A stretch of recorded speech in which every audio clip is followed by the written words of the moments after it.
What's up, gang? Kawaii50 here with another Fake Grand Order video.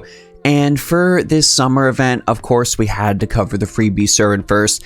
It is absolutely necessary. However, I know there is a large portion of you, especially just there's so many people in my Discord, in everywhere, that I know we're ready for this one. It is Summer Seshoin Kiara. If there was a servant that deserved a swimsuit, it was definitely Kiara, for many reasons. Anyways, we're going to be going over Kiara's best craft essences, command codes, and allies, so you can make great use of FGO's newest Moon Cancer class servant. Don't exactly know how she cheated her way into it, but I guess that's just the power of a beast. Hopefully this video helps you out, and if it does, be sure to go ahead, like, and subscribe. Kiara's deck consists of 1 quick, 2 arts, and 2 buster cards with an AoE arts type Noble Phantasm. That's right, we are getting an AoE arts servant right after the dawn of Castoria looping. Her max HP of 15,336 is the 13th highest in the game right now, and that is actually going to go a lot farther than you might think. Considering Kiara is a Moon Cancer, she is going to likely be taking neutral damage from the vast majority of sources. Her max attack of 11,128 is solid, but again, we've got to bring that Moon Cancer class into it. Kiara will likely be dealing neutral damage as well to the vast majority of enemies, so that really needs to be kept in mind, and if you are supporting her, you really need to try to get your Castorias to 10-10-10 as soon as possible. Her NP per hit at 0.6 is a little on the low side when combined with her 3-hit arts cards, and her star absorption of 50 ensures that most of your stars are probably going to be going to somebody else.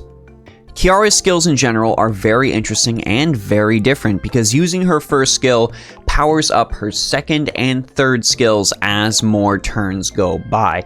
Now, when it comes to a general farming strategy for Kiara using Castoria, here's what you're going to want to do, and there is a whole reason that I am prefacing this. It's to help you. You're going to want to use this first skill, Mermaid's Flesh, on the very first turn. After you clear that first wave, on the second turn, go ahead and power up Kiara with her second skill, and then finally on the third turn, use Kiara's third skill to make sure you can clear it, because those skills are going to be a little bit powered up as those turns have gone by. This is the strategy you're going to want to use when farming with Kiara. It is absolutely the most effective. This is not like a lot of other arts farming servants where you just pop all their abilities turn 1 and have at it. No, make sure you use this order. Skill 1 turn 1, skill 2 turn 2, skill 3 turn 3, and you're going to find that your farming is a lot more consistent. Now, what do these skills actually do? Well, Mermaid's Flesh increases her guts, gives her a solid opportunity to revive, which is nice. It has a debuff cleanse, it restores her HP, it increases her NP strength by 20% for 3 turns, which is sadly not affected by the skill leveling up, and it provides Mermaid Nourishment status, which this is the thing that ends up powering up the rest of her skills as turns go by. We are actually going to go ahead and max this skill last, because the only things that are affected by its leveling up are the revival and the HP she ends up healing every single turn. Not really things that we're looking for in a looper, but something that will end up helping her out if you're bringing her along on challenge quests. Kiara's second skill is Divine Power Inc. rank B. At level 1, this is going to increase her NP gauge by 20 to 30% and generate 10 to 20 critical stars. After a turn has passed, this is going to level up to Divine Power Inc. rank B+. That NP charge is going to change to 30 to 40% and grant 15 to 25 critical stars. This is likely the version you're going to be using when farming with Kiara. And if you manage to get all the way up to the end, Divine Power Inc. rank A ends up giving you a 30 to 50% charge and grants 20 to 30 critical stars. This is the skill that we are going to go ahead and max first, so we can maximize the returns on that Noble Phantasm charge. The critical stars themselves don't really hurt either, but since Castoria doesn't really have a way to increase critical damage on her own, this is just a nice little bonus. Kiara's final skill is Clam Palace rank A. This is the first level, applying evade to all allies, removing sure hit buffs from all enemies, and then after that we start to get into the bonuses from this skill getting leveled up. At level 1, you are going to see this decrease all enemies' defense by 10 to 20%, decrease their arts resist by 20%, as well as apply 1 stack of fascination. This decreases the enemy's critical hit rate. When this ends up leveling up to Clan Palace rank A+, that defense reduction is going to go to 15 to 25%, and you are going to see a 25% arts resist debuff on all your enemies. And you're going to get 2 stacks of that fascination as a nice little bonus.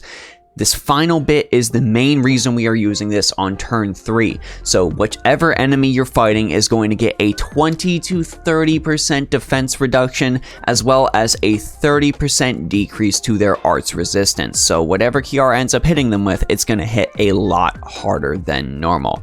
We're going to go ahead and max this skill second, since the main thing affected by the skill's level is that defense reduction. The NP charge is a little more important, but more of that defense reduction is going to be very, very nice. For Kiara's pen skill, we're going to go with Load Magical Energy because a 10 to 20% starting NP gauge is good on basically any character in the game. I'll keep saying this, and I'm saying it again. Kiara's class skills deserve special mention mainly because of her first 2. Territory Creation rank EX gives her a 12% arts card effectiveness boost, and Otherworldly Creation rank EX grants her a 12% increase to her Noble Phantasm strength. These are both very, very necessary because they end up buffing up her damage a little bit from her being in neutral and help extensively with her ability to loop.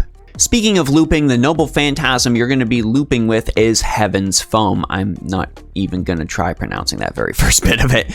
This deals 450 to 750% damage to all enemies and deals 20% extra damage per mental debuff the enemy has on them. Since Kiara's skills do end up providing mental debuffs, that third one right there, this is going to go very, very far in you dealing extra damage on that third wave. This also has an overcharge effect, chance of inflicting instant death. If you're farming, you're going to want to hope that this ends up not popping, but Kiara is fairly consistent when it comes to looping, so you're probably going to be okay. As with most servants in the game, NP2 ends up being the most significant increase in damage, so if you really, really want to use Kiara and you're more than willing to gun for extra copies, that is the sweet spot. You shouldn't necessarily need to go beyond that. When it comes to allies for Seshoing Kiara, the recommendation is honestly very, very simple. Who is your strongest arts supporter? Castoria, of course, is the absolute go-to, and Kiara being a prime looping candidate is what most players are going to end up using her for. Of course, for other quests, you can go ahead and pair her with the likes of Tamamo no Mai and Caster Gilgamesh. Even with some solid tactics, you can go ahead and allow Tamamo and Castiel to die when fighting specific enemies, swapping Kiara out so she doesn't take an absolutely horrible hit to the face, and then go ahead, let those buffs stay on, bring in your Castorias later, and wow, Kiara is going to hit for some massive amounts of damage. And this works for pretty much anybody in the game, so just keep that general strategy in mind. You can also, of course, go with the likes of Paracelsus von Hohenheim as your art supporter if you don't happen to have any of the characters listed, but Castoria is definitely going to be the go-to for servants to pair Kiara with. When it comes to Kiara's best craft essences, looping is the name of the game. So if you happen to be a hyper mega whale and you have a max limit broken black grail, this is likely going to be your go-to. That 80% NP strength boost is still the strongest in the game. For a more budget option, you can go ahead and give Kiara Painting Summer. This grants arts card effectiveness, NP gain, and a starting NP gauge. This is a very serviceable CE when it comes to arts looping. Another 5-star CE I can recommend for arts looping from the Gacha is Mark on a Smiling Face. This grants arts card effectiveness, NP gain, and NP strength. And with 2 Castorias on your team, you're easily going to make that full charge on the Noble Phantasm gauge, and this is going to help refund you quite a bit. I also want to recommend Kiara's Bond CE, Palm Top multi-storied building, mainly for challenge quests. This is actually one of the more useful Bond CEs in the game. Kiara grants herself a solid guts that revives her with 100% HP, and you can go ahead and stack that with any other guts status. This does decrease all allies' max HP by 1000 while she is on the field, but that is a drop in the bucket for the good effect this ends up providing. Keep this one in mind for challenge quests. And finally, command codes. We of course want to try and go in whole hog on Noble Phantasm damage, since Kiara's Noble Phantasm is the main way you're going to see her dealing damage. Da Vinci-chan is a solid boost, granting NP damage up by 15%. Definitely use the cards any of these Noble Phantasm boosters are attached to before the damage is dealt. You will see a payoff that is very much worth it, and if you don't end up killing the enemy, which I'd be surprised if you did, dealing neutral damage, you're going to see a solid refund on that Noble Phantasm from pushing your enemy into overkill. Everyone's Da Vinci-chan is another upcoming recommendation, increasing the entire party's NP damage by 8% for one turn. I definitely want to mention the Wizard of Menlo Park. This grants that NP damage buff and also increases NP generation rate as well. And finally, another great NP damage boosting command code is Empress of the Hanging Gardens, increasing NP damage by 10% and granting 2 delicious critical stars. Isn't that lovely? Going into command codes beyond that, of course, you want star generation on her quick cards. You would like some sort of cure effect on her buster cards, or critical damage if you feel so inclined. And as far as her arts cards go, draw those critical stars to them if at all possible, so you can go ahead and increase that likelihood that you're going to get a crit and refund some Noble Phantasm on challenge quests. But these NP damage versions are going to be your absolute go-to. Overall, gang, Seshoing Kiara is an excellent addition both as a summer servant and as an addition to the Moon Cancer lineup. She is a servant that is heavily reliant on supports, considering that she is going to be dealing neutral damage solely because of her class. So you're going to need supports with their skills pumped up if you really want to see her reach her full potential. Her being in the Moon Cancer class does of course provide some benefits as well, considering she is going to be taking neutral damage from enemies, which makes her a prime servant to bring along for certain challenge quests. She can of course take those hits to the face when you don't have that invincibility buff up.